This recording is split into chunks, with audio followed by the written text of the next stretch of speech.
Right, today we're going to look at some colocasias around the goldfish pond.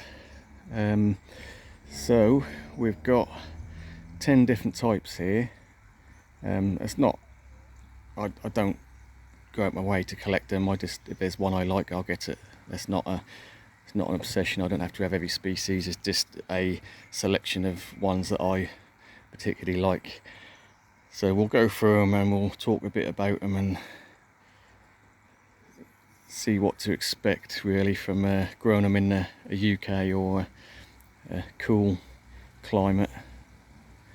And yeah, we'll see where we go. So we'll start off with the very standard Colocasia esculenta, which is what every fancy colocasia is bred from somewhere down the line.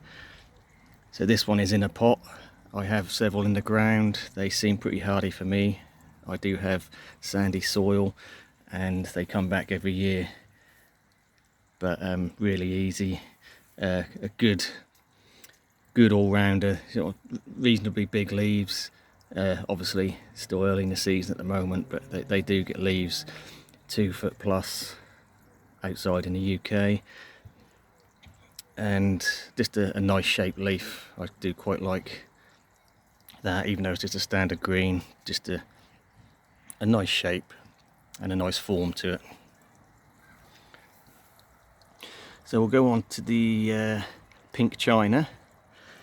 So these are ones, I won't say I don't like them, but they're probably one of my least favourite. I mean, they're a lot of people's favourite due to the hardiness, and they are very hardy.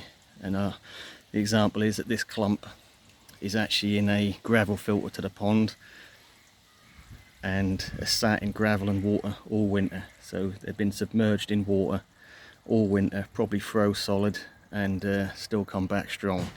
So they are very hardy, and they've got a nice pink stem. Don't particularly like the leaf shape of them. They do get reasonable size. Again, in the UK you'll be looking maybe about 2 foot in a good summer. They can get a lot bigger obviously, but we are limited to our weather. This is a smaller one, but it is one of my favourites for a dark leaf. So this is Black Magic. Really sort of quite a fussy one to overwinter, but you can't beat it for the pure matte black leaves, and they do get big. I've had these leaves well over 2 to 3 foot outside in the UK, and again, with a lot of these colocasias, they are going to be happiest in a wet feet scenario. So whether that be we'll show you some scenarios later with the other ones, but either as a marginal pond plant with a tray of water underneath, or just watered every day, or you can put them in a waterfall with running water going through the roots. They really like that. But yeah, so this Black Magic is in a pot, submerged a couple of inches in the gravel filter, so there's moving water going through the roots. So I expect that to take off with this warmer weather.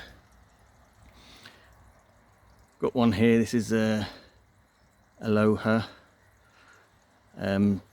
sort of a mid-dark leaf one.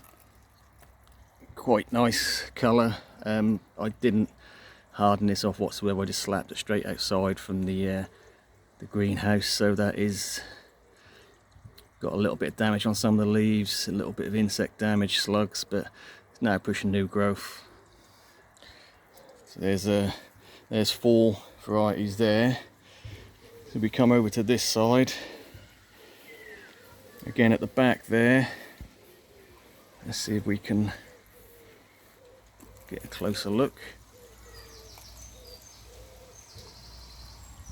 So that is Blue Hawaii. That is again in a large pot with water retentive soil, loads of organic compost in that, and that is watered every day when it's hot anyway, and they seem to be doing okay. You've got the nice blue veins on the leaves, almost purple. So that's quite a nice one. Seems to sucker quite quickly. I bought that as one corm last year, and there's several plants I could divide if I want to, but I haven't. So we've got coal miner here. So this is another dark leaf variety with a matte black leaf, but different to Black Magic in the way it's got a green vein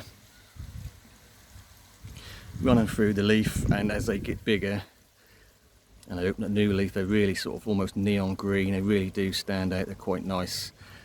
Again, early in the season, these are all fairly small leaves at the moment, but you can see what sort of effect you're going to get. And that is sitting in my little waterfall, so it's just tucked into the gravel, so there's the water running through it. The roots have access to water all the time, and sort of fairly nutrient rich water as well, so hopefully that should do quite well. And at the base of the waterfall we have a cluster of 4 pots, and again these were all divisions from plants I've got in the hothouse. These are the small pups from the bigger plants, and again what I have done is just put them straight outside. I've not acclimated them, acclimatized them at all to the sun or the wind. So, and in fairness, most of them are looking pretty good. We've got a leaf on this one here, which has got a little bit of scorch on it, but since then it's opened up a new leaf. So the idea is they grow so quick when it's warm. You can expect almost a leaf a week or every other week, and so by the time you've acclimatized them, they've already pushed out a new leaf anyway, so you might as well just, it depends how fussy you are. But yeah, that's down to the individual. I don't bother with anything like colocasias or bananas or anything like that. They grow so quick. Right, so let's go through the species. So like I said, we've got 4 at the base of the waterfall, just in pots in the shallow area in the pond. So we've got a white lava. So this is the leaf it had when I brought it out, so you can see it's sort of got a little bit of sun damage on there. But yeah, since then it's now opened up a new leaf. Nothing to worry about there. Seems quite a tough little colocasia, the white lava. I've had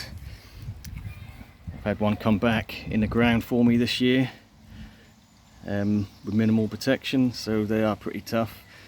And we move on to the Redemption, which is a similar look but opposite in the way of a dark leaf with a pink stripe going through it. So with the white lava we've got the white sort of veining in the centre, and with the Redemption we've got a black leaf with a medium sort of gloss level, and then you'll get that nice pink in the centre there.